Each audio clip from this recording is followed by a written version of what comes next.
BPL এর আসরে প্রথমবারের মতো দেখা যাবে বাবা ছেলে জুটি। বিপিএল এর ইতিহাসে যোগ হতে যাচ্ছে এক ব্যতিক্রমী ও আবেগঘন অধ্যায়। প্রথমবারের মতো টুর্নামেন্টে অংশ নিতে যাওয়া নোয়াখালী এক্সপ্রেস তাদের অভিষেক আসরেই উপহার দিতে যাচ্ছে এই চমক। দেশ ট্রাভেলসের মালিকানাধীন এই ফ্র্যাঞ্চাইজিটি আগেই দলে ভিড়িয়েছিল আফগানিস্তানের অভিজ্ঞ অলরাউন্ডার মোহাম্মদ নবীকে। এবার টুর্নামেন্ট শুরুর ঠিক আগে তার বড় ছেলে হাসান ইসাখিলকেও দলে নিয়েছে নোয়াখালী। এর ফলে বিপিএলে প্রথমবারের মতো একই দলে বাবা ও ছেলেকে একসঙ্গে মাঠে নামতে দেখা যাবে।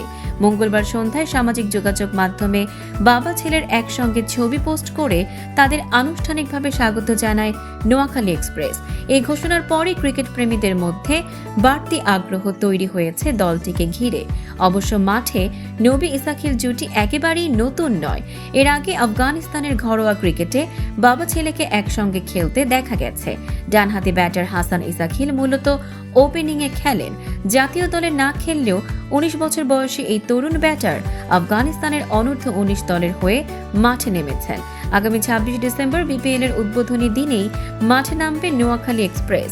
রাত 8:45 শুরু হতে যাওয়া ম্যাচে তাদের প্রতিপক্ষ চট্টগ্রাম রয়্যালস। অভিষেক ম্যাচে বাবা ছেলের এই ঐতিহাসিক জুটি মাঠে নামলে বিপিএল এর শুরুটা আরও রোমাঞ্চকর হবে তা বলাই বাহুল্য। দর্শক, সাম্প্রতিক ও চমকপ্রদ সব খবর পেতে ফলো করুন আমাদের ফেসবুক পেজ CB24 টিভি এবং সাবস্ক্রাইব করুন ইউটিউব চ্যানেল CB24 অফিসিয়াল।